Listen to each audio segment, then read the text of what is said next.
Good morning. It's Sunday morning. Good morning, everybody. It's 9 a.m. sharp Central Standard Time, 10 a.m. Eastern, 8 a.m. Mountain Time. We always leave out Mountain Time. I wonder why. Maybe it's because they're in the middle. And it's 7 a.m. Pacific Coast Time for people like Audrey and those of you out on the left coast. So good morning, everybody. I'm just looking over here to the right. At the chat room. Mike Yehudi, good to see you, brother. I can't shout too loud this morning, otherwise I would tip my head back in the wild Yehudi call. But my wife is still sleeping upstairs, or at least she's up there with the couple of the little kids. And I've got a little one who came down and went back to sleep on the sofa watching cartoons. So I've been up since about 5:12 this morning. And just biding my time, wondering what we'll talk about this morning. I mean, you know that this show on Sunday morning, it's not part of my official radio program on Odyssey Radio. This is not broadcasting on Odyssey Radio, hence the different screen. You don't see all my ads from some of my clients and some of my sponsors because this isn't an official show. It's just me getting on a live stream, and it takes it through the same camera but a different setup. That's why it looks a little different in the morning here. And so lots of little things to talk about this morning. And first, let's get through and just say hi to people, which I can't really do that on the radio show. I know when people come in to the chat room on the live show during the week, they'll say, "Hey, Scotty." Don't be offended if I don't say hey back, because many times we're pre-recorded. Most of the time we're pre-recorded at least a couple of hours in advance. And I'm sitting in the chat room and I can say hi if I'm there. But I can't take up all kinds of radio time because we're so limited. Sunday morning, we're open-ended. You know, I try to stay within an hour, 2 hours max. So it's a little easier here. Patch, good to see you, brother. He just made it in. Teresa, how you doing? Good to see you. Darling Teresa. Teresa, oh, Teresa, have you ever met Teresa? Teresa, the tattooed lady. I don't know if you have tattoos, but if it's, you remember the old Groucho Marx song? Lydia, oh, Lydia, have you ever met Lydia? Lydia, the tattooed lady. Bump, bump. So, Teresa, good to have you here. Let's see. Sean Bowden, good to see you. And Steph, of course, good to see you this morning. And Louis Boyce, how you doing, brother? Fellow patriot. We've got Darth Samuel Nagayan, good to see you. Glad you're here today. And Chad Sanders. And Twisted. And Steph, we already said hi to Steph. And KDO from Minnesota, good to see you. And let's see, who else we got? Bum, bum, bum, bum. I think that's all that's showing up in the chat room at the moment. If I missed you, it's because I missed you. Nothing personal. So I'll catch you somewhere in there. So what, by the way, evil, sadistic, satanic sons of bitches came up with legislation for our federal government of labeled HR 6666. You know, I saw that in somebody, they put up their own personal meme on a social media this morning that said that. And I thought, you know, we've made mention of that before, but really when you think about it, I just got a notification on my computer that said my screen was down for 14% of last week. It's the first time I've seen anything like that. It just popped up live right now while I'm doing this show. Oh, well. So there you go. 14% of the time my screen was down last week. The rest of the time it was up. Leslie, good to see you. And thank you again, Leslie. Leslie, one of my ardent supporters, always throws a few bucks in. Thank you very much. That helps me continue doing the things I'm doing. You know, I wonder about all these guys like that I like to read their books. You know, they're newscasters. Some of them are politicians. Some of them are just pundits. and I wonder how they make it doing what they're doing. And they pump out book after book, and I think it's because they pump out book after book. Maybe I should start writing some more political books. Maybe some. I'm supposed to be working on a book on the Book of Enoch. And my publisher is New Page Books, which is now acquired by Red Wheel Weiser. Well, over a year ago, they were acquired.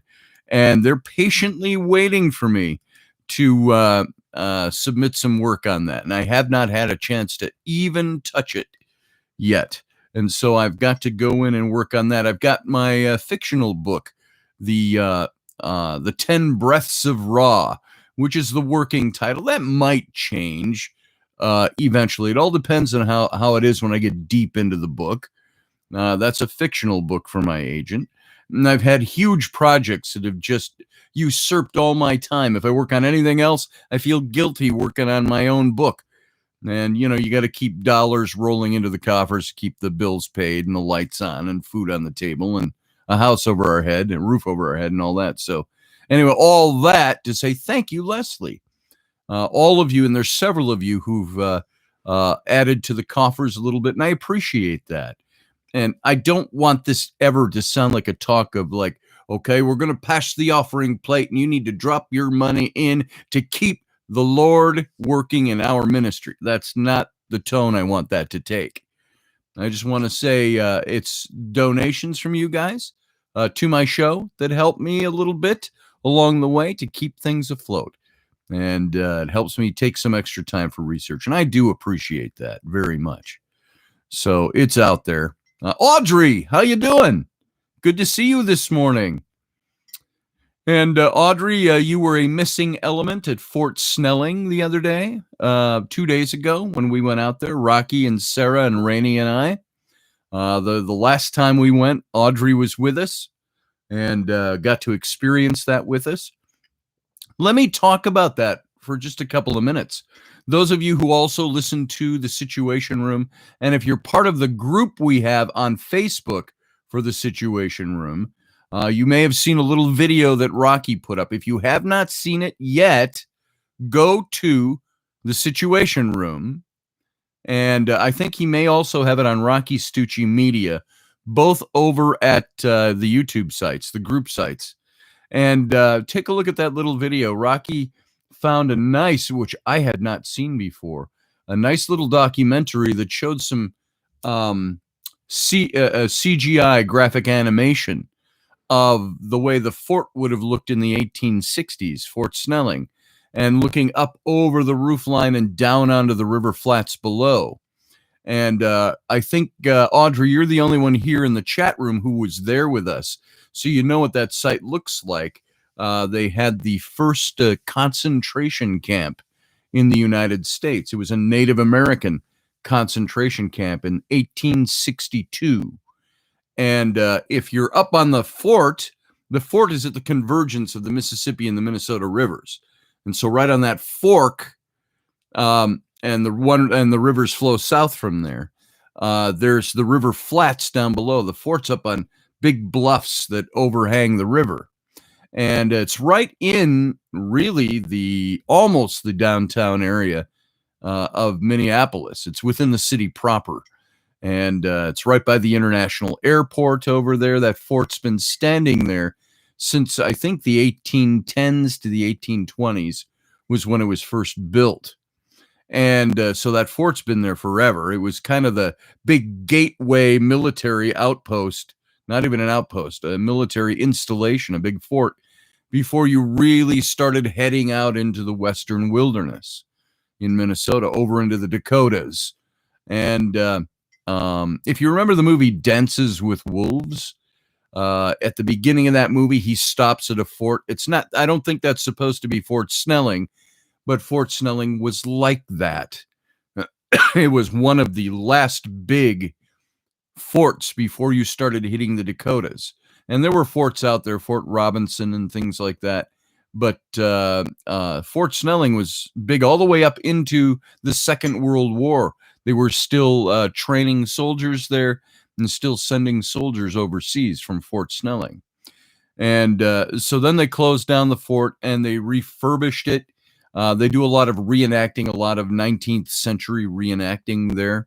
And they've got a big visitor center, but it sits up on this big bluff. You can come across, there's a convergence of highways there as well. The big Mendota Bridge, a huge long bridge, which spans over the Mississippi River and the wetlands there. And you come out on that and you're at the fort, and the highway coming from the east and the highways coming from the west. They all kind of converge right there around the Fort Snelling area. And it's a big fort. It's got a bunch of old outbuildings, which had been boarded up for years. Huge barracks and things like that on the other side of the freeway. There's the old chapel there. There is the Fort Snelling Cemetery. And so all of that is quite a big place to go visit. Well, so anyway, I was back to this video. I rabbit trailed in description. This video shows a reconstruction digitally, and the camera moves you as you're flying over the fort, and it turns and it looks down onto the river flats below the bluffs where the concentration camp was. And it's reconstructed off of old photographs, which at the end of that section, it morphs into the old photograph of all the teepees that are inside this tall colonnaded, they cut down all the forests there and built the log walls all the way around. And so that's where we were again on Friday. And we had Sarah along to do a little bit of her psychic mediumship magic. We were doing some recording of Spirit Box. And what's very interesting this time around was we got a lot of what we got before, a lot of voices. One sounds like a young child or a young man, a young a young boy. And we also heard singing that was coming through. But the very interesting thing about this go around was we heard a lot of what sounded like Lakota language. And I'm going to pass these tapes on to Ruben Fasthorse, where we're going to see if he can recognize any of the words or the phrases that were being given us. There was a lot of language coming through that we did not recognize. And it was either Lakota or it was gibberish, or it was Lakota that, you know how you can sit down and you can say words in Lakota. For instance, like what was the one that Ruben taught my daughters about the stupid boy? Tata Hukshala. And you can say Tata Hukshala. Now that will sound very different if somebody who never spoke another language other than that language, and in the 19th century, the 1800s, might have been saying it, would sound very different. The way they enunciate, the way the words come out. And so we heard a lot of that kind of thing that was indistinguishable, but definitely definitive voices. And so we're going to pass that on to Ruben Fasthorse and see if he can pull any language out of that. And I would love to have had Ruben here. And one of these days we're going to do this with Ruben. And we didn't spend a lot of time. We were there for a couple of hours on Friday afternoon, and it was gorgeous. I brought along these, my dowsing rods. Now, this is the pair. You can see this here. This is the pair that John Ward had made for me in Egypt by a craftsman in Luxor. And they're patterned after the set John had, patterned after the set of an old master that he learned from. And they're iron. And I brought these along. And there was a place in the woods there that we had seen last time we were there. And Audrey, I'll tell you about this too. Remember when we were standing in the parking lot and you looked out into the woods, just it would be to the right of the monument, the log monument put up there by the Dakota, but back off into the woods where it was a little flooded back in there. Do you remember there was a circle of stakes that had to be about 15 to 20 feet wide? It just looked like planting stakes, the rough pine stakes that you pound into the ground. And there was a big circle of them in there. Not a perfect circle. It was in all the bramble and stuff like that. Um, well, we found out that is actually, I found some pictures of that circle is actually a wheel, the Native American wheel, because they had scraped into the ground or inscribed into the ground beneath a couple of inches of water now because it was flooded, but scraped into the ground the cross around the inside the circle, and the stakes made up the circle. And so I used the rods, and Sarah was getting that there was a young man that was talking, and I would ask some questions with these. And you can really only ask yes, no answers, or you can make a statement and ask for a yes, no response. And we were constantly getting the yes as I was talking. As you're crossing them, when they cross over, you're getting a positive or a yes. And when they part, you're getting a no. And so these are a little more difficult to handle because there's no hollowed out dowels. Some of the rods today have the hollowed out dowel with the copper line, and you just hold the dowel and the line and the copper wire will turn. Well, this, you just have to hold it in your hand just right, and you'll get a crossing like that, or a parting or a pointing. And so I was asking questions on that little site with the all the stakes that made up the wheel, and it's out in the woods. It was about 100 feet away from the car park, and in heavy woods and underbrush and stuff like that. But you could see it in there. And by the way, the water yesterday or Friday was much more receded than it was when we were there last fall. So there was a lot more drier ground. And I would ask questions, and I asked, just trying to get some identification from the young man. Said he was a young man, yes. I asked if the circle out there, we didn't know it was the wheel at that point, the Native American wheel. And if you've ever seen the Native American wheel, it's just a circle with a cross in it, and it's usually got points on it sometimes you'll see them with feathers hanging from them when they're made as decoration. But this was the wheel, like calling the four corners in paganism. And so they had these stakes there, and I was questioning, and I said, are there, I said, did you die here? And yes. And I asked about body. What about that circle? Is that marking graves? And it crossed, and it said yes. And I asked if we didn't get a no answer, so I asked this question a little differently. I asked them about them trusting us. Do you distrust us? I said, and it said yes, we distrust you. But he's willing to talk to us. And are there things we can do to earn your trust? And yes. So, of course, wanting to dig deeper and ask questions, it's hard to phrase those in yes or no's. Now, Rocky filmed this. I don't know if he's put that up anywhere. I don't think he's put it up anywhere yet. We had that little session that lasted 5 or 10 minutes. And so we had that going on. I was not feeling good when we were out there on Friday. I got out of the car and I didn't feel good. I didn't feel right. I didn't feel good mentally. My stomach was in upheaval. And my whole body was just worn out. Now, I'll confide this in you. As most of you know, I have a couple ailments. I've got, I had the heart surgery, so I've got heart problems. I have just some physical stuff left over from hip surgeries healed up, but my body has never quite gotten back on track yet. So I'm very slow these days. And walking and moving was difficult for me on Friday. I was feeling worse than normal. Now, you'd think if I could just get out and exercise every day, if I just did that, if I really put the nuts to it, I could probably overcome all of this in 6 months. But right now, it hurts so much, my whole body. And some of you may relate to this. My body just hurts all the time.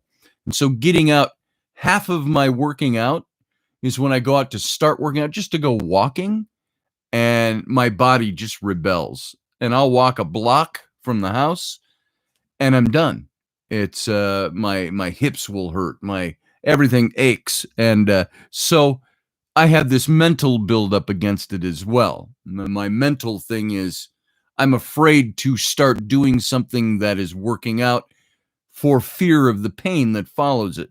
And so I'm trying to figure out how to get out. And some of that is, I think it's just doing it that's going to overcome it. But it's overcoming that first hump. It's getting past that. And so it bothers the hell out of me emotionally and mentally. It wreaks its havoc. And any of you who have any kind of chronic things going on or chronic pain, you know what I'm talking about.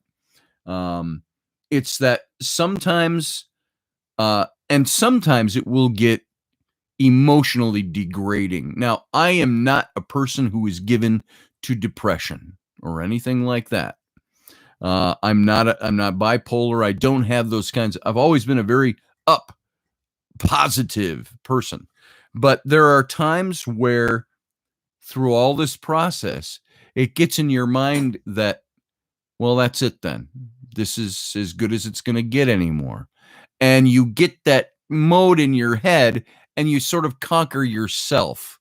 Or no, it's the other way around.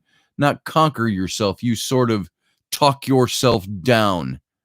You put yourself in a bad place mentally and emotionally because you say, it's not going to get better than this. Everything I try, which isn't very much when I think about it, it hurts, it does this, it degrades it, and you're like, okay, that's it.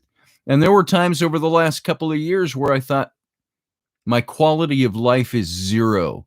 And I can sit in a chair and I can talk and I can be animated. To do that, to stand up and go do that physically was becoming impossible. Not impossible, very difficult. And you'd fall into temporary, or what we call temporal depression, situational depression, situational discouragement. And it's those things, those little mental, emotional glitches that we have that prevent us from moving forward. And I would sometimes, just to get work done, I'm an artist. I'm supposed to be drawing pictures. The big project I was working on, and I would stare at that.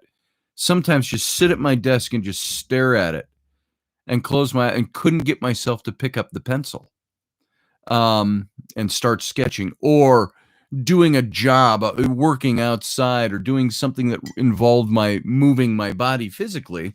I would just stare at it. I'd stand there and I wouldn't move. I'd just contemplate, and then I'd let my mind go elsewhere because there was that fear, and it's still there a little bit, of making that step. Because then when I go do something, like going out on Friday to Fort Snelling, which is what I'm talking about, all pumped up for that, all ready to go, stepped out of the car, started walking toward the monument, which is right next to the car park. And I get over to the monument. I'm like, I'm done. I'm absolutely beat walking from the car to the monument. And I thought, that is utter ridiculousness. I should be able to sprint over there. I should be able to walk to the far end. And sometimes if I put my mind to it, I can just plod and I'm good. I just erase it out of my head and I go.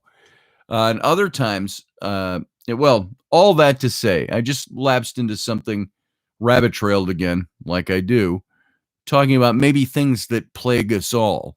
There are parts of physical things that go wrong with us that affect us mentally and emotionally. And some people are like, well, why don't you just go work out? It's like, dude, because I've tried that and it stops me. My mental stops me because something hurts. And it's not like, oh, owie, oh, I got a pain. Oh, I can't do that. I'm so delicate, flower. It's not that. It's that it's overall, it's everything. It's ache and pain. And so you stop or you contemplate, okay, I'm going to overcome this now. I'm going to start walking now. I'm going to start moving. I'm going to put this foot out. I'm going to move. I'm going to move. I'm going to move. I'm going to stand still. I don't want to have that pain, so I'm not going to do. That's the kind of thing. So if you know somebody in your life that's like that, or if you're like that, that's something. This is really the first times in the last year or so that I've really experienced this kind of thing and began to realize with some people who have some chronic shit going on, how it treats them. And so I'll get it. I'll get there. I'll get over it. And part of that is you sit still because you're afraid to move. What happens to your body when you don't exercise? You put on weight. You get atrophied. I'm not atrophied yet because all my muscles still work, but things hurt more. And so it's all. And then what happens when you put on weight and you can't move physically? The circle continues to spin. Then you get more discouraged because now I put on weight. Now I've done this. Now I can't move here. And so, I struggle with that, all of that. I should be 70 pounds lighter than I am. I should be in prime condition. When I met Rainey, let's see, what do I weigh now? When I met Rainey, I was 70 pounds lighter than I am now because I was biking every day. I was exercising. I was eating right. And now after all of this stuff, it starts to take its toll on you mentally, and then everything degrades. And so what you got to do first, I think, is that whole what we've talked about forever, being awake, being aware, being in the now, and being able to move onward and to move yourself, to motivate yourself. If it takes meditation, if it takes whatever, you motivate yourself to keep going and to keep moving. And that's where I've been very lax in my own life. That's where I say, when I'm doing the teaching during the weeks on some of this stuff, I say, look, I'm teaching myself too. So what you looking for over there? Nothing. Why don't you come and say hi? I gotta find something first. I got my 8-year-old Rowan. Rowan Claire is in the room. Yeah, walking and stretching. Yep, that's a good thing. I got to get up. When I get up early in the mornings, I need to get up and just start stretching is what I need to do. I find that sometimes tying my shoes is a task. So, which is ridiculous and silly. I shouldn't be that way. I've got the mental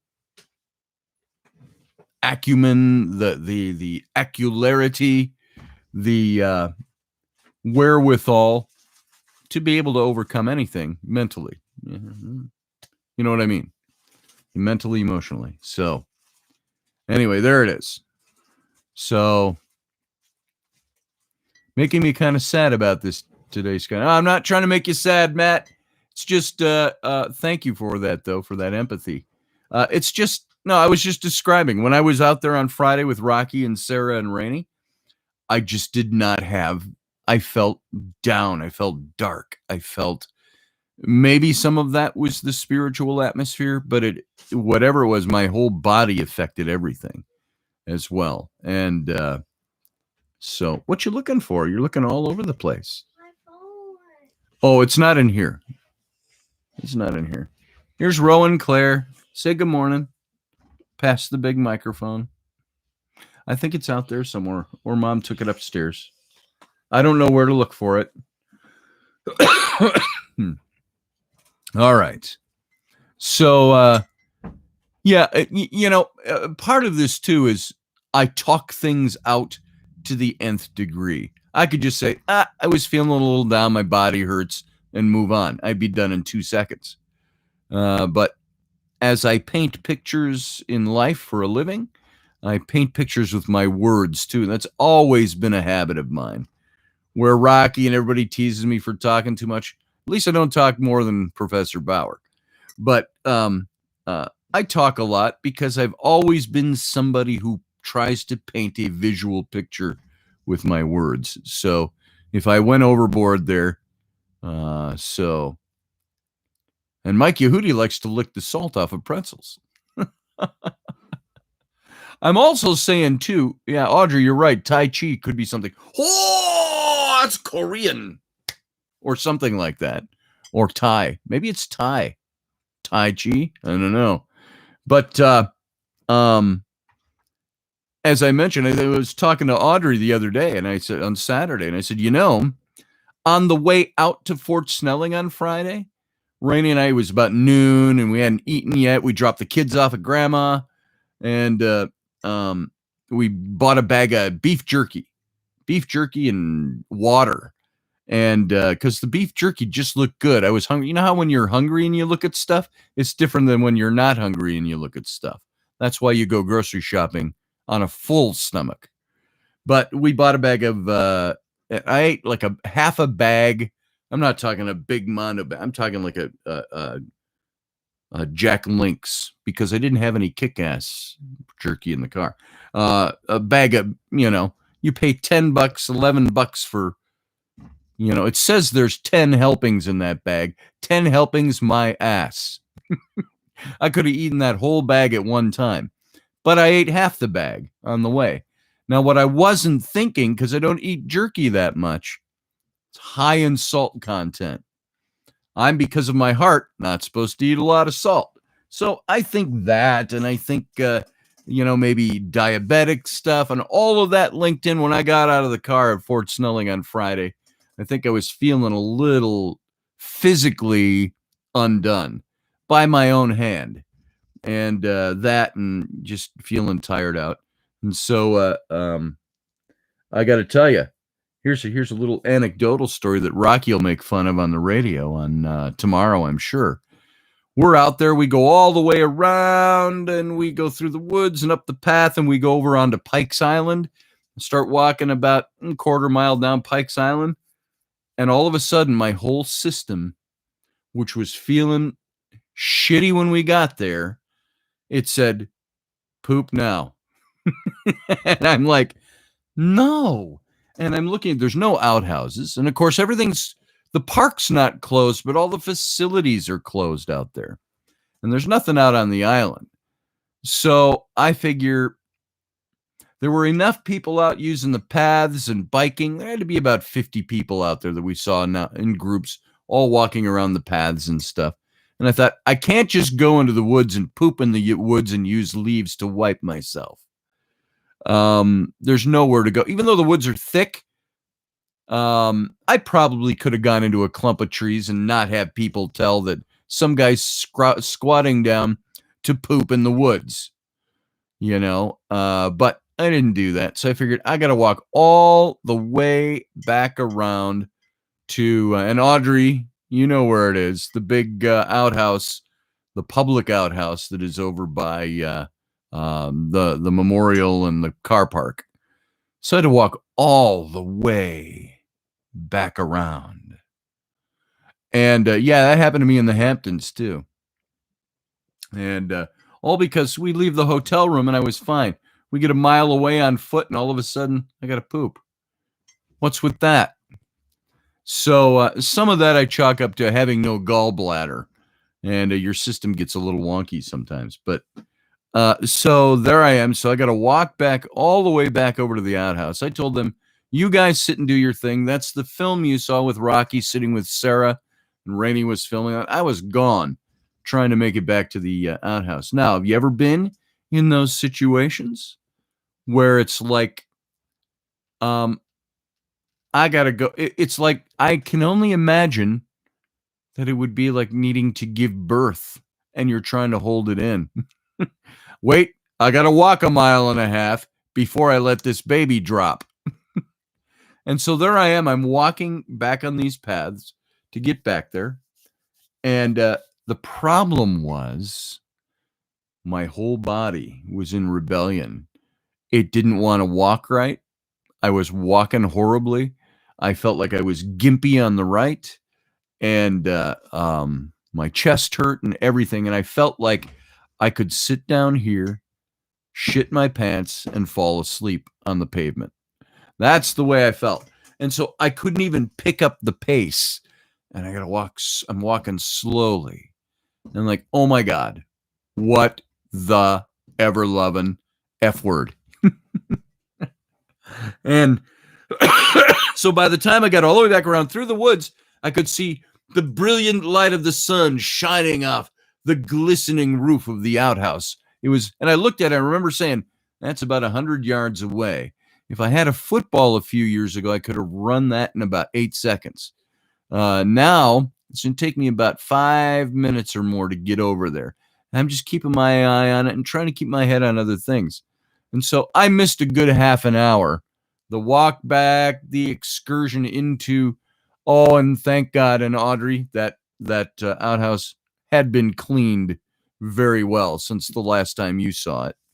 So I made it back and finally caught up with them. I went around the other direction and they came back across the island and we went back into the woods and did some more spirit boxing. We left some tobacco.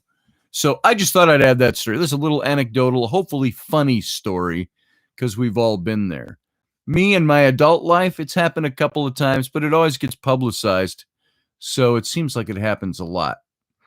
Imagine the times where you've been like, oh my God, I'm crowning. If I don't find a toilet, I'm going to shit my pants. And but there's nobody there to document that for the rest of the world. So I'm just preempting Rocky. So, yeah, it was actually clean. As you know, I'm bringing it up. So don't let on. Act surprised when he springs it tomorrow. I'm sure it's going to be tomorrow. He'll spring that story on us. But I wanted you all to have a preemptive look at what happened. So, circle of YouTube death. So there you go. That was our little excursion on Friday. And Rocky put up a great video. Go over to, I think it's over on, I don't know if Rocky Stucci put it on his own personal page or if he put it on the Situation Room page. I know I copied it. It's on my page. It's shared. Where he found a little documentary again that showed the CGI of what the village or the internment camp, the concentration camp looked like. And it goes into a little bit of a history about it. And then Rocky brings in all of our stuff that we did on Friday. And so again, we'll have Ruben Fasthorse listen to some of that and see what he finds in it, if anything. Like I say, the voices that were coming through were far too many. There were young voices, there were older voices, male voices, female voices. There was singing. And when I did the rods at the end, we got a lot of information that a lot of those souls were there, that they had died there, that they could be contacted, that they'd be open to us next time, and so on. So there you go. There's that experience on Friday. Rocky and I will talk about that a little more tomorrow. And Rainey was there too. So we left some tobacco, a little ritual without there being an actual ceremony, and as a gift. And they say you always bring tobacco to the elders. We brought tobacco as a gift. If we go back next time, we'll do the same. Maybe even have a little ceremony. And so there you go. That's what I got on that. And, I started out, too, by saying, I want to ask you about this. Do you know what HR 6666 is? It's the new legislation.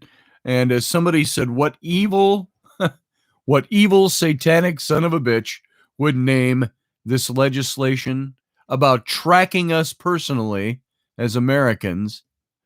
Name that legislation with the number 6666. Of course, hailing to biblical prophecy about the Antichrist and the beast in the end times. The mark of the beast would be 666.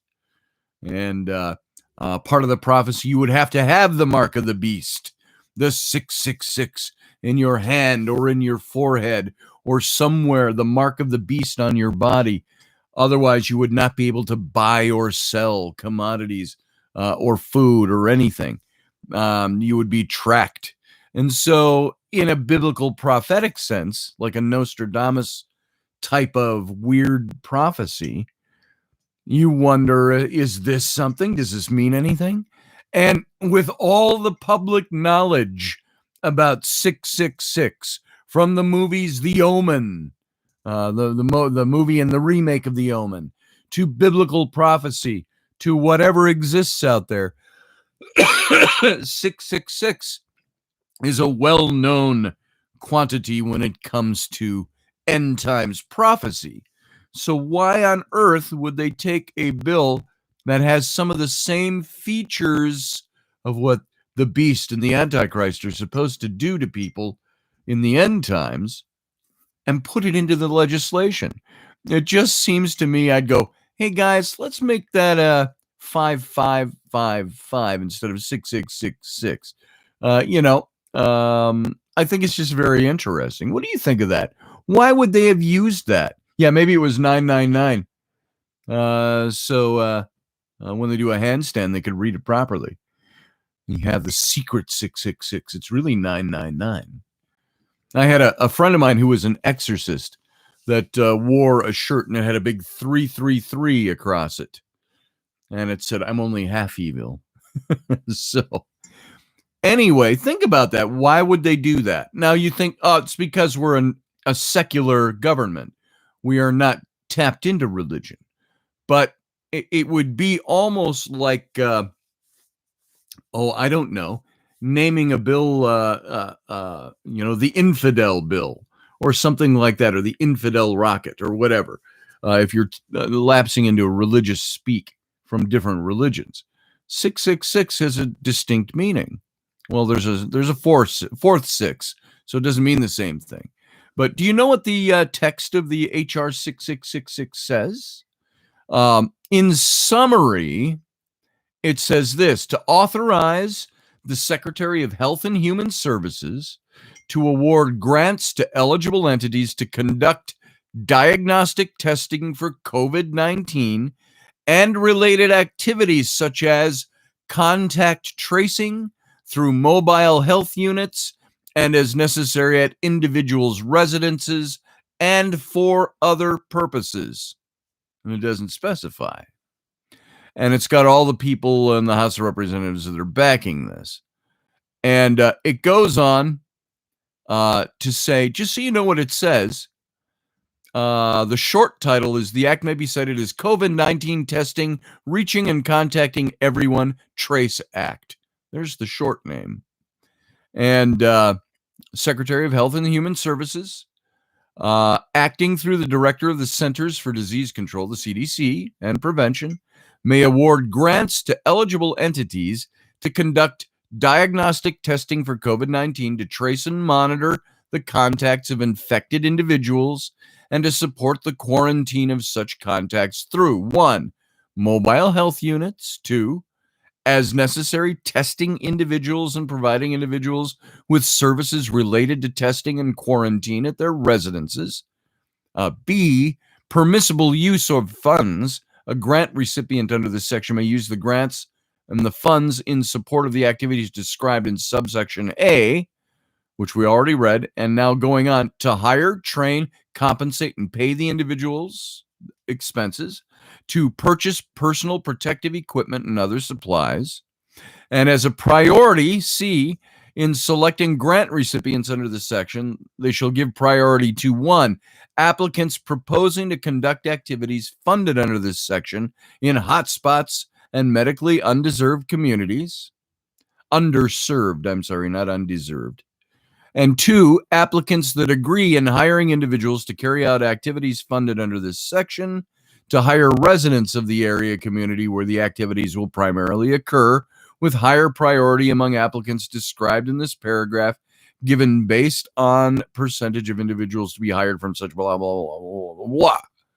Now, it goes on to distribution. It talks about federal privacy requirements. Nothing in this section shall be considered to supersede any federal privacy or confidentiality agreement, including the regulations promulgated under Section 264C of the Health Insurance Portability and Accountability Act of 1996. But it goes on, definitions. The term eligible entity means a federally qualified health center, school-based health clinics, a disproportionate share hospital, an academic medical center, a nonprofit organization, including any such faith-based organizations, an institution of higher education, a high school, any other type of entity that's determined by the secretary to be eligible entity for purposes of this section. The term emergency period has given to that term in this section. The term hotspot means a geographic area where there's a lot of infection. The term medically underserved community given to that, there's meaning in the section 799B of the Public Health Service Act, so you got to go look that up. The term secretary means the Secretary of Health and Human Services, and the authorization is $100 billion for fiscal year 2020. Such sums as may be necessary for each of fiscal year 2021 and any subsequent fiscal year during which the emergency period lies. So that's what that's all about. It's all about tracing people. And when you cut it to the quick, it's the Trace Act. It's tracing people who might be infected. Now, if you get a test done and you might be infected, or you were infected once, do you want the government tracing your activities? Now, some people say, they already do that with our cell phones. Yeah, but I can leave my cell phone at home. So they're talking ankle bracelets. They're talking all different kinds of things. All they're saying is this is money to fund independent organizations to come up with great plans for tracing people, and it's entitled HR 6666. So there you go. All right. What are some of your comments on this? I'm going to scroll back just a little bit. Go Figure says, Leslie, a bill like that in a free society. Wake up, people. So, where is the fine line of division between, okay, we want to trace this to make sure that we're not seeing infectious spread versus you have liberty and freedom. And it's not the government's place to do that to you. It's interesting. Let's see. Moving on. Ridiculous, says Teresa. Steph Min is 6868 because I will owe one. Okay, that might be a different topic. Let's see. I heard a speaker back in the 80s said they would use, we're doing this to protect you, to chip us. And people will be accepting it.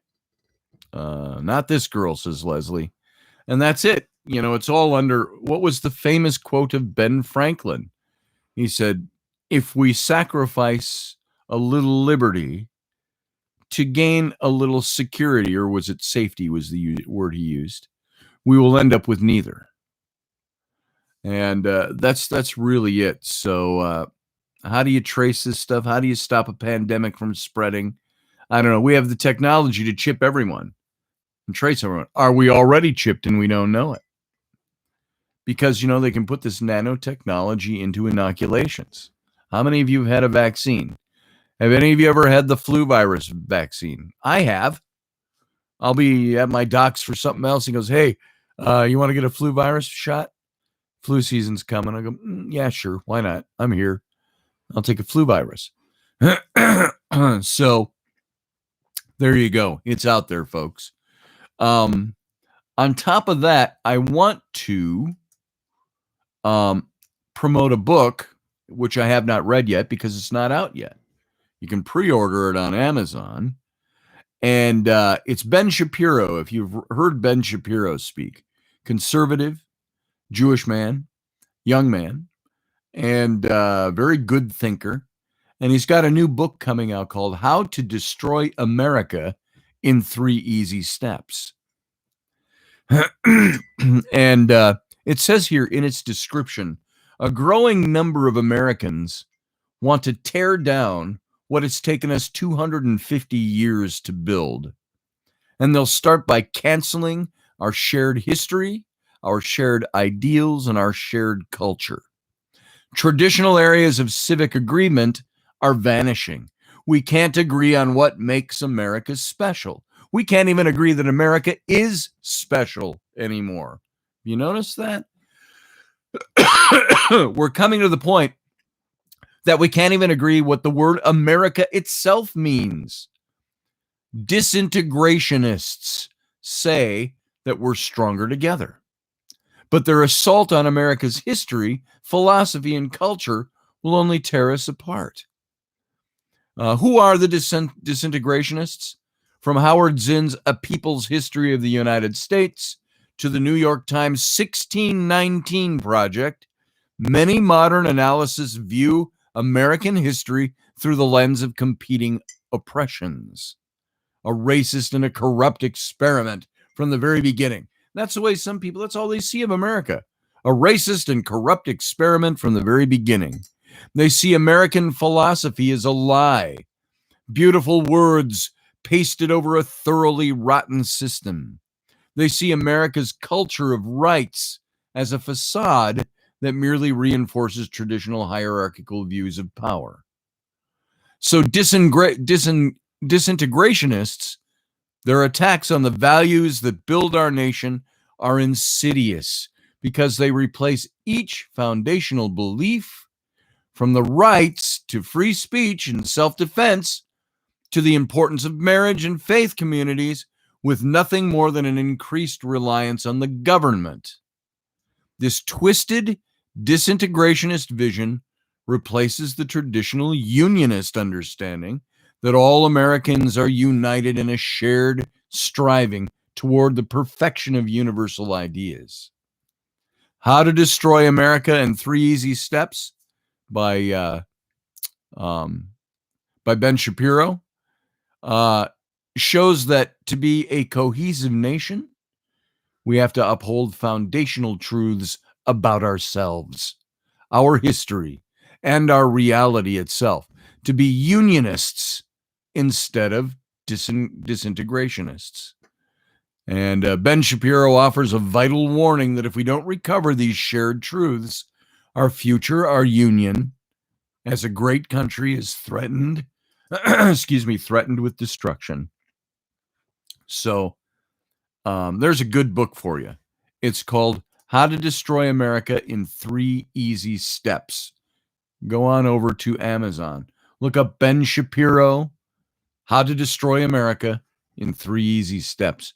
I've ordered it, so I think it's going to be a good book to have on our shelves. Now, he brought up the 1619 Project. Do any of you know what, off the top of your head, do you know what the 1619 Project is? By the New York Times. The 1619 Project is an ongoing project developed by the New York Times Magazine in 2019 with the goal of re-examining the legacy of slavery in the United States and timed for the 400th anniversary on the arrival of the first Africans in Virginia in 1619. And it's an interactive project by Nicole Hannah-Jones, a reporter for the New York Times, with contributions by the paper's writers, including essays on the history of different aspects of contemporary American life, which the authors believe have roots in slavery and its aftermath. So our contemporary American life is all founded in slavery and its aftermath.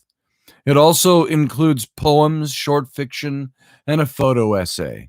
And originally conceived as a special issue for August 20th of 2019, it soon turned into a full-fledged project, including a special broadsheet section in the newspaper, live events, a multimedia podcast series, and so on.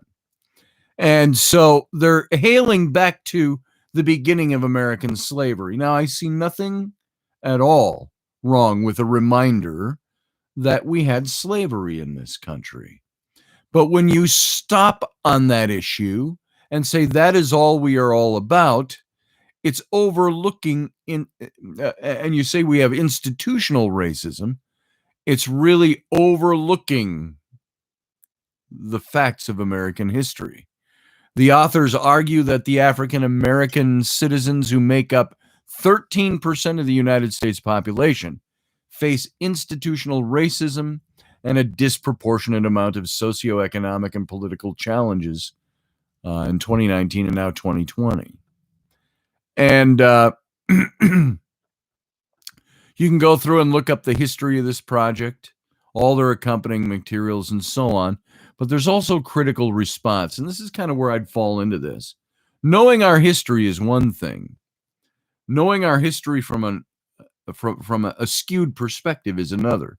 The 1619 project has been criticized by many American historians, including historians of the American Revolution Gordon Wood, Sean Willents, and the Civil War experts Richard Caradwin and James McPherson. And McPherson stated in an interview that he was disturbed by Project 1699's unbalanced, one-sided account, which lacked context and perspective on the complexity of slavery, which was clearly, obviously, not an exclusively American institution, but existed all throughout history. And McPherson continued, slavery in the United States was only a small part of a larger world process that unfolded over many centuries. And in the United States, too, there was not only slavery, but there was also an anti-slavery movement, an abolitionist movement. So if we focus on slavery alone and do not focus on the other half of the country that believed in abolition of slavery, you're missing the point of America. Wood told an interviewer, I read the first essay by Nikole Hannah-Jones, which alleges that the revolution occurred primarily because the Americans desired to save their slaves. Did you hear that, folks? Nikole Hannah-Jones believes that the American Revolution was fought for American colonists to be able to protect their slaves, using their slaves. That's absurd. And she claimed that the British were on the warpath against the slave trade and slavery, and that rebellion was the only hope for American slavery. This was her contention. This is why the American Revolution existed, according to her. And this made the American Revolution out to be like the Civil War, where the South seceded to save and protect slavery, and that the Americans 70 years earlier revolted to protect their institution of slavery. I couldn't believe this, Wood said. He continued, I was surprised, as many other people were, by the scope of this thing, especially since it's going to become the basis for high school education and has the authority of the New York Times behind it, and yet it is so wrong in so many ways. So both Wood's and McPherson's remarks were published by the World Socialist website, which claims that the 1619 Project's aim is to create a historical narrative that legitimizes the effort of Democratic Party to construct an electoral coalition based on the prioritizing of personal identities, i.e., gender, sexual preference, ethnicity, and above all, race. And the site has also published interviews on the project with historians Victoria Bynum and James Oakes, and promoted a lecture series critiquing the project's alleged racialist falsification of America and world history. So Professor Oakes criticized Hannah-Jones' assertion that anti-black racism runs in the very DNA of this country, just like Obama said. It's in our DNA. And he stated, these are really dangerous tropes. They're actually anti-historical. The function of those tropes is to deny change over time, to deny the evolution of a society. It goes back to those analogies. They say, look at how terribly black people were treated under slavery, and look at the incarceration rate for black people today. It's the same thing. That's the narrative they're trying to preach to us. Nothing changes. There's been no industrialization. There's been no great migration. We're all in the same boat we were back then, and that's what original sin is. It's passed down. Every single generation is born with the same original sin, and the worst thing about it is that it leads to political paralysis. It's always been here. There's nothing we can do to get out of it. If it's the DNA, then there's nothing you can do to make it better. What would you do after your DNA, alter your DNA. So all those who argue, from Obama to all these pundits that argue, and you've heard it before, I know you have, that argue that slavery is in our DNA. If it's in our DNA, it's unalterable. What can we do to change our DNA?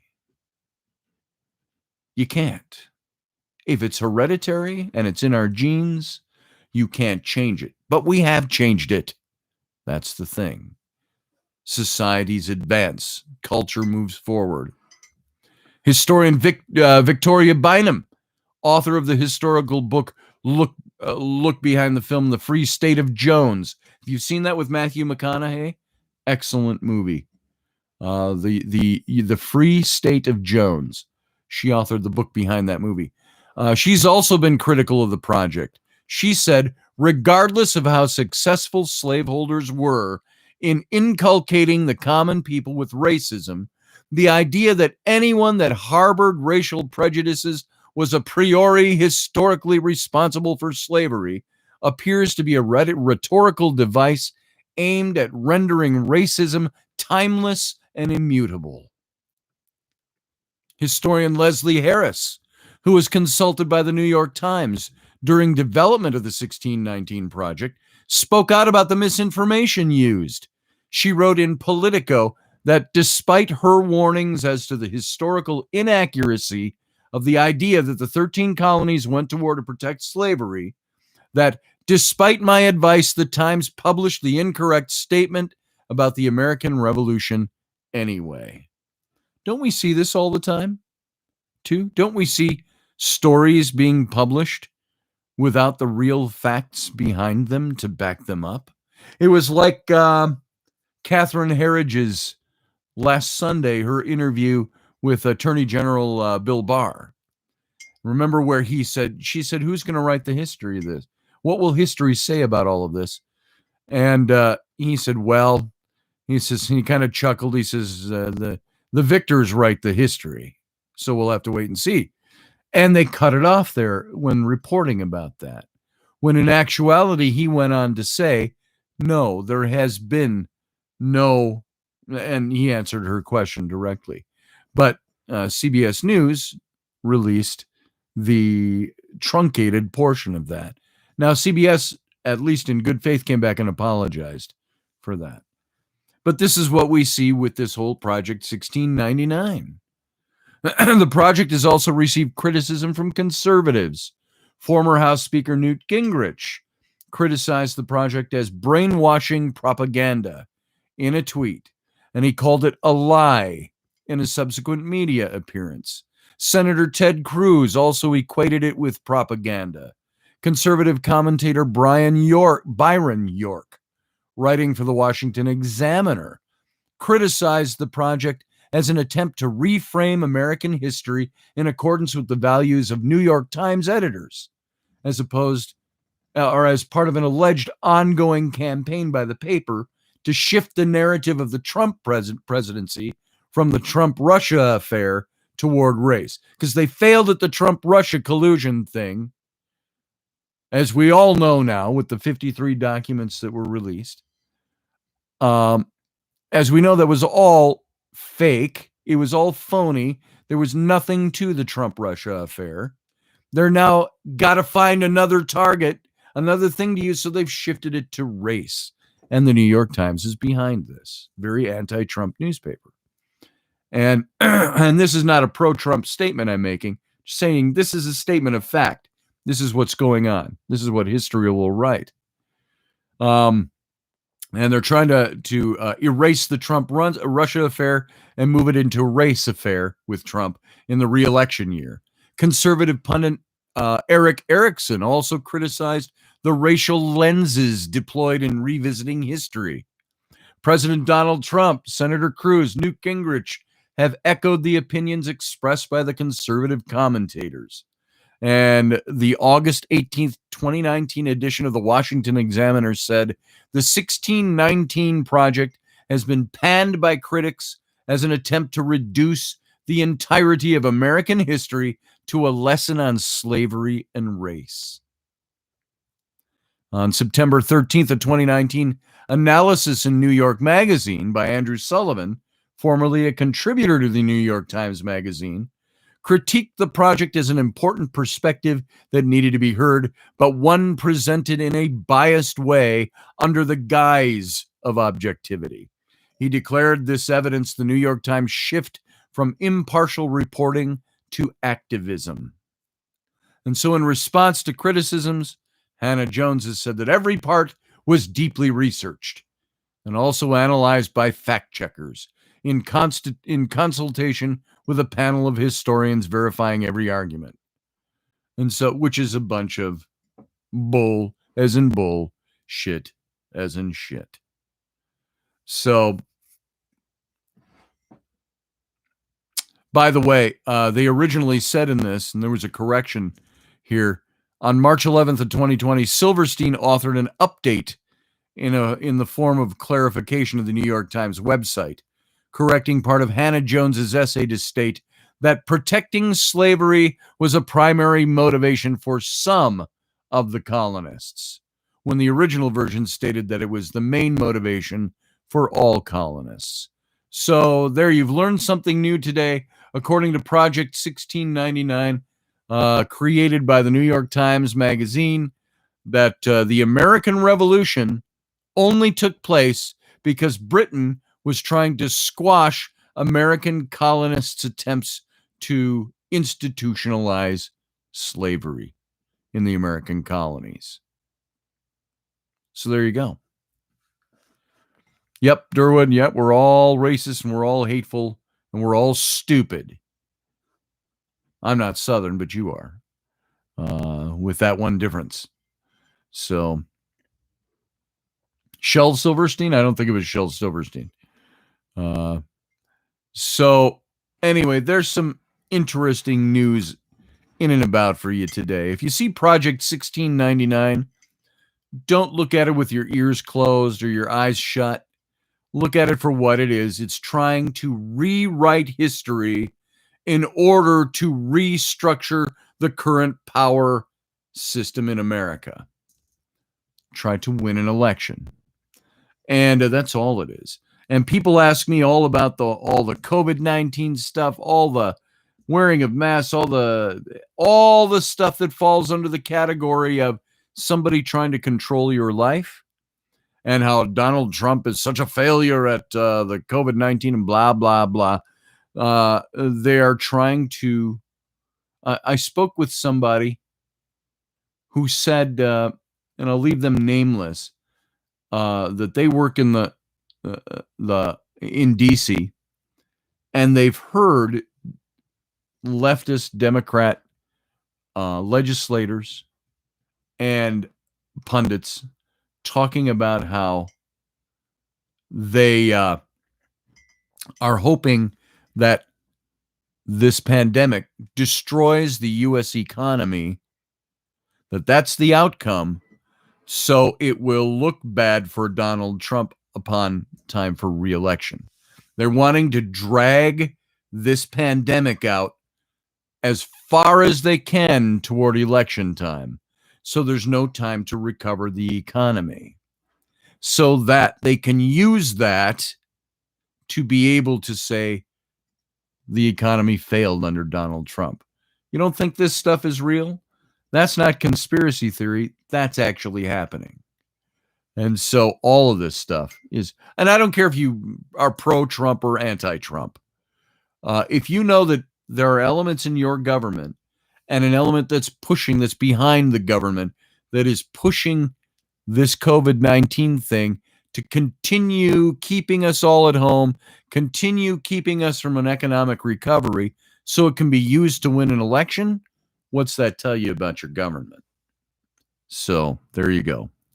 All right, folks, take a 5-minute break or a 2-minute break. I'm going to go take a break right now.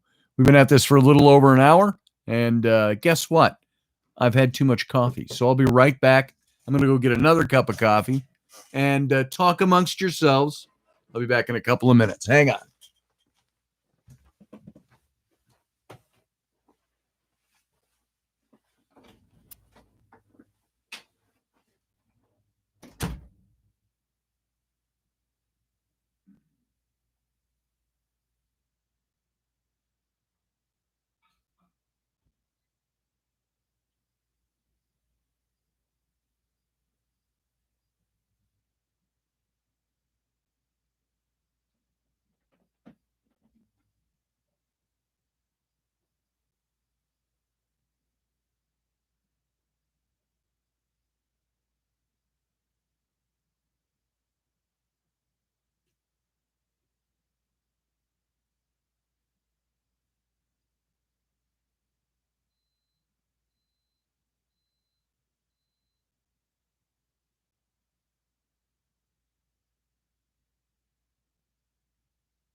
Okay, I'm back.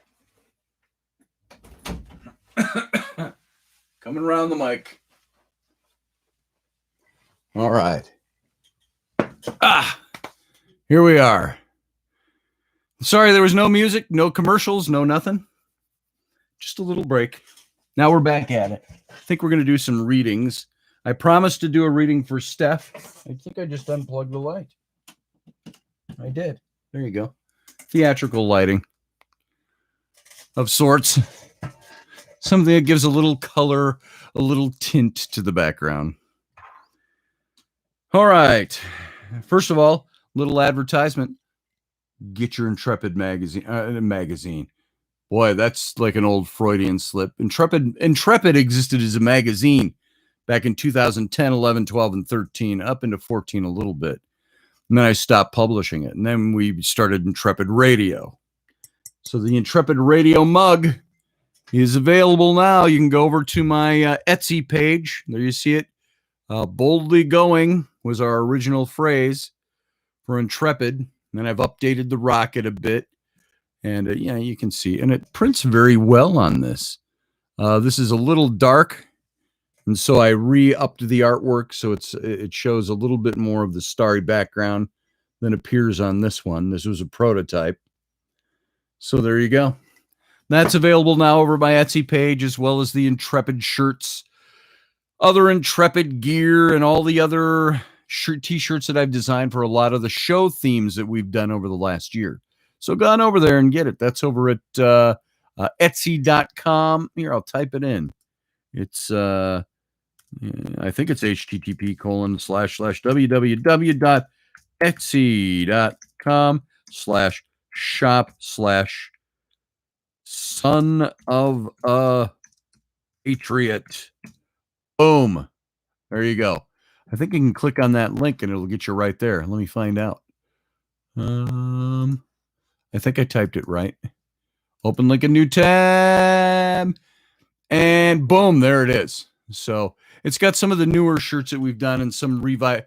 We were using a company that was creating the shirts, and we were finding that company, the images as they printed on the shirts, were washing off after about 5 washes. And I thought, that will not do. So we used a new company linked up to our Etsy now that is Better Garments, better printing process. It's like, look at this. This shirt right here that I'm wearing, this thing is from 2012. And that image, it's been washed 100 times. Of course, I got a dozen of them in my closet too, but still, that image should last more than 5 or 6 launderings. So there you go. Oh, you're welcome, Audrey. I forgot that you were there and you could do that. So, yeah, I could do a cute squatch. I don't know if I do a cute squatch. I wouldn't do, Steph, I wouldn't do a demonic looking squatch or anything, but I'd probably do, I could do a nice squatch design for a shirt. I'll work up something. We'll work up something that's kind of iconic, kind of like Rainey's UFO shirt. You know, we're doing butt stuff. Get in, loser. And with the little guy coming up to the UFO, we can do something iconic looking like that silhouetted. Could also do something a little more realistic, a little fun. So we'll see. Wash them inside out, says Leslie. Hang them dry.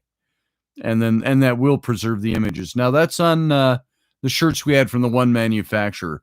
I think you can use that for just about anything. But yeah, we've gone to a new manufacturer that does better shirts, better imprinting, and so on. So yeah, the screen print is a better quality. Thanks, Audrey. So guys, go ahead and go pick up some stuff. Go take a look. Thank you for supporting that. I think there's some fun stuff up in there.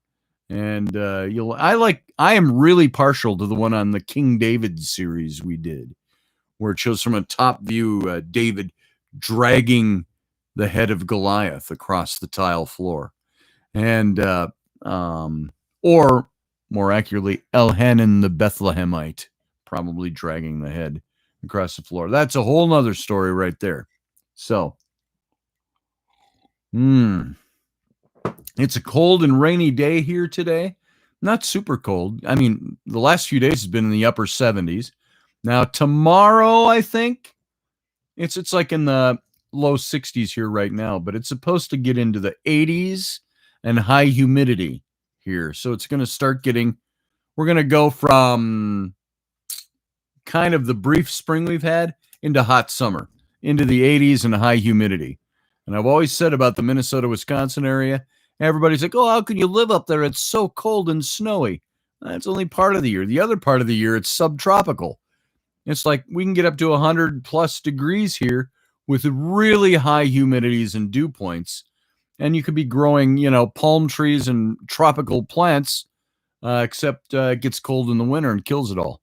So they don't exist up here. But it gets hot and nasty up here in the summertime. So if you like hot and nasty Florida type weather, come up here in the middle of, from the end of June, or really the beginning of June, it can be sometimes, all the way through September. And it's almost damn near subtropical up here. But then we get the beautiful autumns and springs. So, yeah, I'm starting to prefer the heat more and more too. Is that a sign of old age? So let's do this. I promised Steph a reading. And so let's do a reading for Steph. I'm going to do 1 card readings today. Kind of quickies. So I don't follow the chat room closely enough. I'm not looking at it the whole time. So I'm going to shuffle up, and then I'll if you want me to do a 1 card reading for you today, we'll do that. And keep in mind, I give readings. Go on over to my website, scottallenroberts.com. Click on the tarot link, and you can buy a 5-card or a 10-card reading. And there's some people here in the chat room who've had the longer readings. You can testify if you'd like as to how they work. So let's do a 1-card reading for Steph right now. And then line them up. We'll try to do some fast 1-card readings for everybody. All right. Steph, here we go. And I'm going to cut the deck for you. And then we'll draw your card. Here we go, Steph. Here's your card right off the top. You get the Empress card. Now, you said to draw a nice card for you today. And I think the Empress is a pretty good card. It's a card that speaks of fertility, if not physical fertility, emotional fertility, project fertility, moving upward and going forward. And this is strong maternal influences is what this is all about. The presence of the Empress is excellent if you're looking for harmony in your marriage, hoping to start a family, or any artistic adventures or endeavors that you're currently associated with are going to be successful. It's bursts of creative and artistic energy is what this card refers to. So it can be also in business. It can be in your project work. That creative energy may not be in the form of painting or sculpting or an art project. This can also suggest the possibility of pregnancy, of pregnant new ideas, not necessarily yours, but you might be seeing a new addition to your family. You might be be part of a project that is getting off the ground that requires great new fertile energy. And the idea with this is that there's going to be a beginning of some kind of new beginning unfolding for you, Steph. And it's right before your eyes. And only you decide its quality in your life. You have to be understanding and especially sensitive to the emotional aspects of your life. A loved one's going to need your helping hand, or you're going to be a light in the darkness for somebody. The role is yours to fulfill, and no matter what your choice is. And the future of this card is going to bring healing, respite for your emotions, your physical wounds, your emotional wounds. Spending time walking on new paths are going to be more beneficial than mending bridges. Sometimes the bridges that are burned have to stay burned, and you have to go on and build new ones elsewhere. And so the Empress really suggests moving forward to fulfill potential, creating and accepting new fertile ideas that are on your plate right now. So that's what that means. That sounds like a fairly positive card. And you're working on a me project. That's good. So there you go. This is saying it's new fertile energy that you're bringing to the table. So there. Scary sometimes. There you go. Yeah. Like I say, the cards can be very invasive to the point of being a bit scary sometimes. Carly, let's do Carly. Thank you, Leslie. And when I'm done with a reading, everybody who's there, if there's somebody that's next or you want to be next, just jump in. All right, this one's for Carly. And Carly, as you know, we've got that GoFundMe is going. If you can help her out, go check it out. If somebody can throw the link up for Carly's GoFundMe, that would be fantastic. I don't think it's come to an end yet. Okay, let's shuffle one more time for Carly. Hey, Carly, how you doing? You're welcome. All right, here we go. Carly, here's a card for you. I'm cutting the deck for you right now. And here we go. All right. You frankly, you got the same card. It came up after all that shuffling with the Empress, so everything we said. So I drew one more card for you, and I've got the Seven of Wands. Now, the Seven of Wands, if you look at this guy, he's on a hilltop. He's kind of fighting off all these staffs coming up at him. And he's using his staff to kind of back them off, to fight them off. And this is the idea that you need to be taking, you're on the high ground right now. And you're the one who can, you have great reserves of courage. The perseverance that you have is going to be the thing that sees you through the difficult times around you. These are the difficulties coming up at you in that card, as you can see. And you might not be aware that you possess these qualities, but you're going to find yourself needing them soon. You're going to expect conflicts, possibly small ones, but more likely significant. And it's not certain where they'll arise, but there's no doubt that you possess the ability to overcome your adversaries. People who either naysay you or talk against you or are working against you. This is despite your show of progress, your determination, your sustained efforts are going to lead you steadily forward. Don't give up is the idea of the card, because you possess the high ground. You're on the high ground. There's a lot of conflict that's approaching you, but don't be afraid of it. Through courage, through your perseverance, through your determination, through your will of mind, you're going to overcome any hurdles that come your way and experience a major change in your life as well. And so continue to believe in yourself. The odds might be against you, but you have the power to beat them.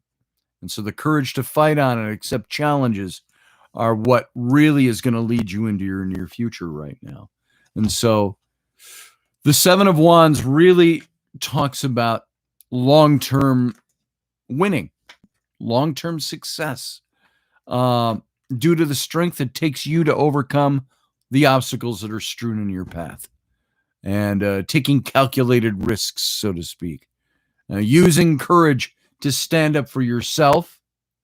And what's best about this card is that it's a very positive card, and saying it's kind of the yes answer to the questions that you ask. And that's on top of having first drawn the Empress card, which we read before. New creative energy, constantly fertile creative energy in your heart and mind. So there you go, Carly. I hope that's helpful. So there it is. Carly, Warrior Princess, indeed. So, and Roger, too. Not the princess part, but the warrior part.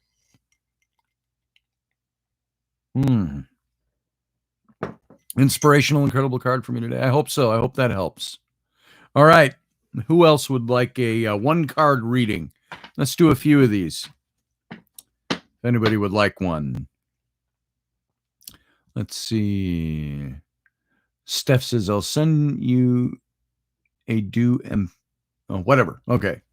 Something different. Joan would like a 1-card reading, says Audrey. I think, is that what that was, Audrey? Are you saying hi to Joan or saying Joan would like one? You're welcome, Carly. All right. So reading for Joan, unless I see something else go up there that says I interpreted that wrong.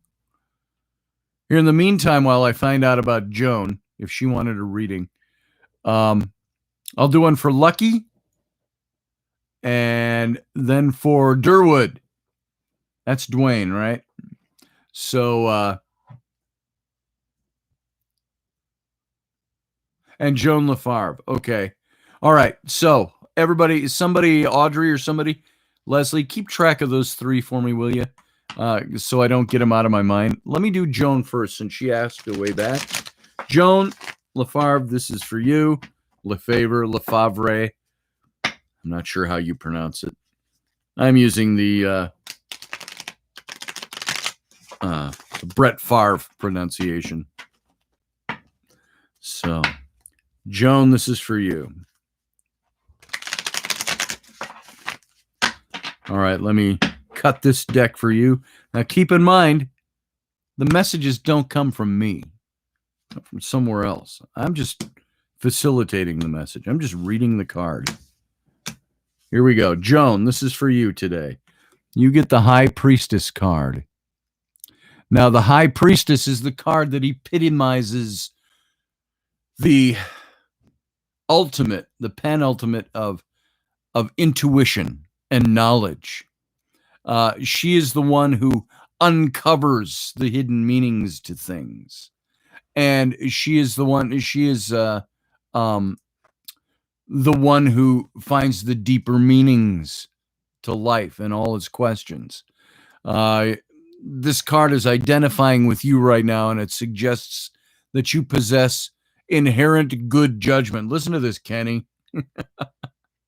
You possess inherent good judgment, Joan, in the form of strong intuition.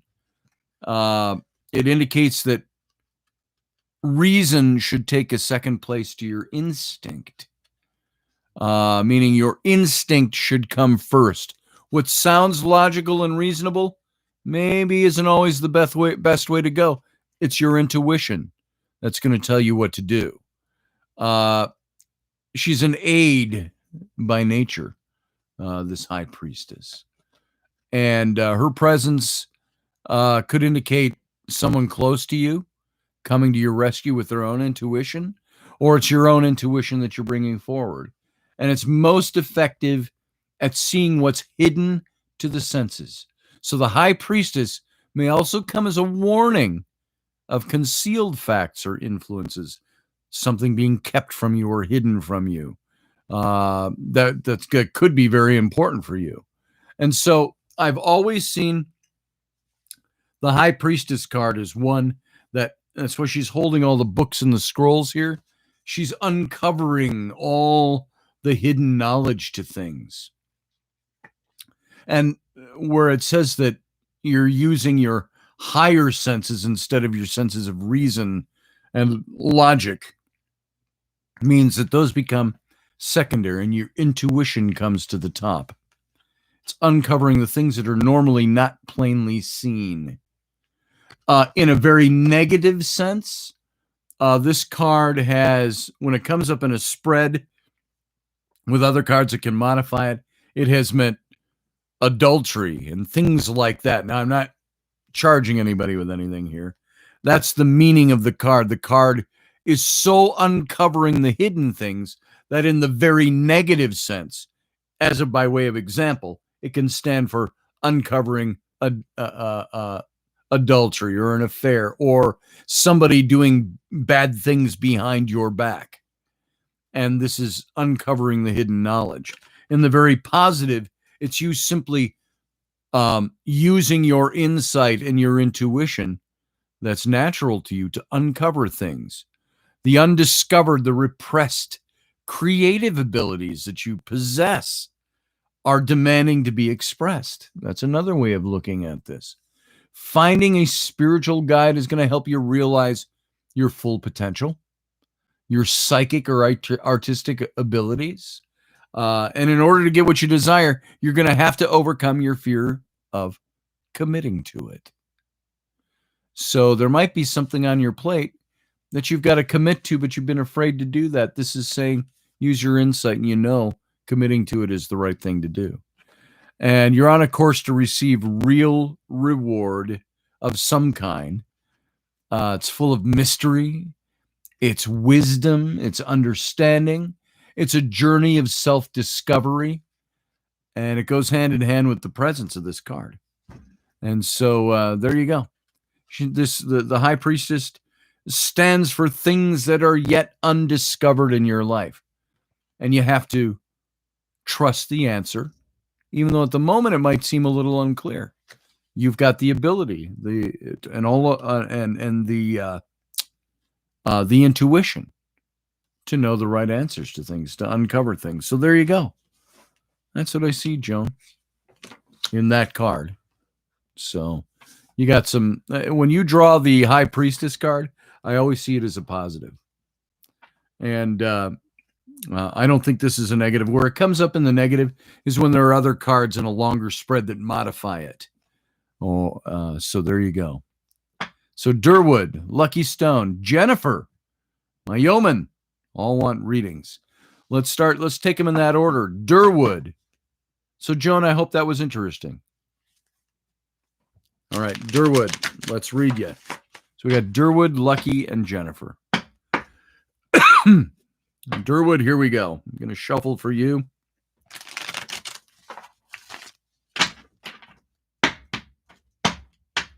One more time.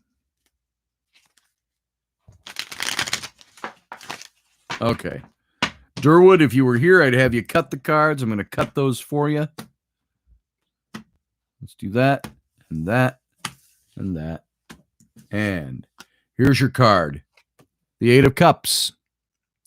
Durwood, this is a card that says the Eight of Cups. If you look at this guy, he's actually, in the older decks, it shows him head to foot, and he's walking down a road, and he's got all these cups in his past that he's leaving behind. The idea with this card is that the Eight of Cups. Cups is the suit of your passions. It can be romances, it can be relationships, it can be familial relationships, sometimes even business relationships. But this is a card that says the things that you are now leaving behind, you're leaving behind because it's no longer good for you to be there. So this is a card of movement, of transition, of moving away from something. Whatever's going on, be it a personal relationship of yours, a business thing that you're involved with, could be a job, it could be any number of things where you have invested yourself. It's now time, and because of the cups, many times it talks about relationship, which is a symbol of passions. In the cups, you're turning your back on something, and you're walking away. In the older decks, he's got the little stick, with his little kit bag, and it's over his shoulder. He's kind of whistling a happy tune and walking away. It's not necessarily an unhappy thing or a forced thing or a bad thing that's happening, but it's rather a thing that's happening because you need it to happen. You can no longer be where you are, is the idea. And there's stability, there's security in your life, but it's been costing you something personally, more than normal. And you're probably unfulfilled in your current state of affairs, your life the way it's being lived. And so this is a strong push to say it might be time to move along. Mosey on down the road. Ain't nothing more to see here. Move along. And you have to find the courage to kind of strike out in a new direction. You're going to have to look closely at your work, at your relationship or relationships, and your own beliefs to identify the source of your ennui, as the French say. Your, woe is me things. I've got to move on, your ennui. And decide if you're willing to set aside some of your life's stability in order to find your life's happiness. It's like right now, way of example. I would set aside living in this house, being in a school district for my kids, and all the trappings that come with that. If I could sell it all, get a big RV, big motor coach, we load up the kids, teach them at home, school them, and go on the road and travel the country for 2 years. See things.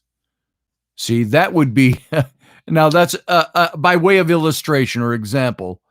Sometimes you have to set aside some of the stabilities of life in order to find the happiness in life. This is where many times, Durwood, you've heard me say it, I'm sure. I quote Mark Twain, where he says that 20 years from now, you'll regret more the things you didn't do than the things you did do. So cast off from the safe harbor. Set your sails to the trade winds, explore, dream, discover. Sometimes throwing stability aside in order to find happiness or where you're meant to be is the only thing you can do. And you're going to experience something completely new. It's traveling great distances, either physically by relocating or in your imagination. You're going somewhere else and you're accomplishing your goals. That's going to lead you to joy. There's great change coming your way. And you can take it physically or you can take it metaphorically and move with it. So you're going to take, and you have to ask the question, will life yield changing results for me? That all depends on what you do with that information and where you go with it. So there you go, Durwood. 8 of Cups. Life has grown almost intolerable back there. Can't be there anymore. Got to move on. Even if that's more stable, this is happier. This is better. I'm not talking the gypsy vagabond life. I'm talking common sense moving forward into something that suits you better. So there you go. Hope that helps. Lucky, I think you're up next, and then Jennifer. So, Lucky, let's shuffle up for you. Lucky Stone. Always after me, Lucky Stones. All right, Lucky. One more.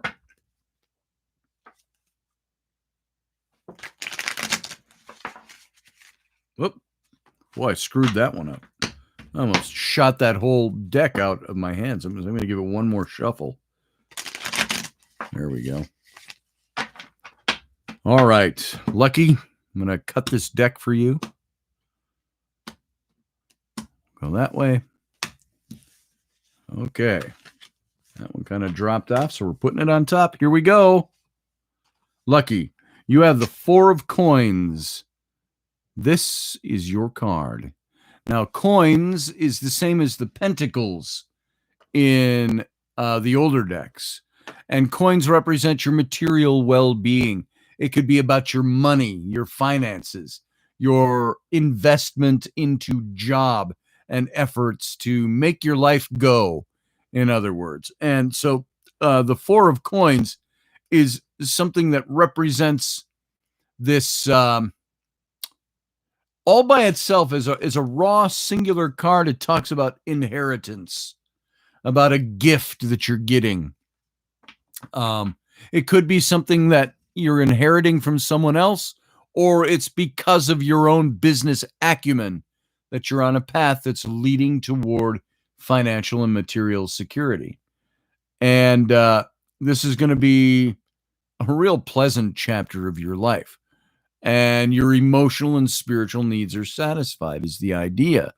And your ability for working hard and being dedicated to what you do is going to bring you material success. It's a recent trade or a proposition or a commercial venture is adding a deep significance to your life. And you're going to receive financial rewards for the efforts that you've shown. And you're going to triumph, but the victory will be hollow, kind of empty if you only see it as financial or monetary gain. There's a thing about inheritance because this card generally will show up when there is inheritance, although it can mean these other financial aspects I've talked about. If it's inheritance, The idea with inheritance is that inheritance usually comes when there's loss, when somebody has to die in order for you to get inheritance. And when it's not inheritance, when it falls into these other categories, it could be something where if you look at it the wrong way, you're going to have to lose a little something in order to gain something in this. And so to maintain your financial security, avoid excess, stick with your strengths and the things that make you reliable and resourceful. And you can achieve leadership, power, wealth, all those good things in a good sense, but only through great effort and great sacrifice. So the sacrifice could be, if it's an inheritance, maybe the loss of somebody. If it's something that you've done because of what you've earned, the investment you put in, it's all that hard work, all that sacrifice you've made to get there is paying off for you. And this card says, in your very present, you got something coming your way. Or on the outside, if there's nothing new hitting you, it's saying, fall back on what you know and your resourcefulness and all your good efforts, and it's going to pay off for you. The sacrifice is going to mean something. Okay, Lucky? There you go. All right. Yeoman, Jennifer, you are up next. Here we go. I'm going to shuffle for Jennifer. There we go. 2 more times. For Jennifer, drinking brown ale outside of Newcastle or in Newcastle proper. All right, one more. Here we go. All right, Jennifer. I'm going to cut this. If you were here, I'd have you put your hand to the deck and cut it. I will cut it on your behalf. Here we go. We'll see what's left. All right. Boom. Here we are. Jennifer, I've got the Ace of Coins for you. Now, the Ace of Coins, as you know so very well, coins has to do, once again, with your material well-being. Has to do with the things that drive you in the monetary realm or the security realm, so to speak. And the ace, in this deck, it's represented by angels, each one of the aces. And the ace stands for this new energy that's being brought your way, new beginnings of a sort. And it's a new beginning in some form. And in the pentacles, it suggests very positively that your life is about to enter a very productive stage, or at least a period in which you're going to see your work is going to start getting rewarded in ways that you may not have imagined it before or experienced it before. And it's going to seem like most of your relationship is going to be on stable ground. And by relationship, it doesn't always necessarily mean love interest, or things like that. But your relationships are going to be better. That could be with your children. It could be with your friends, your mom, any romantic interests, and so on. Those are going to improve. But this is really more a card that the suit deals with material well-being. And so despite the hard work you might be doing, you're going to be very content with your situation.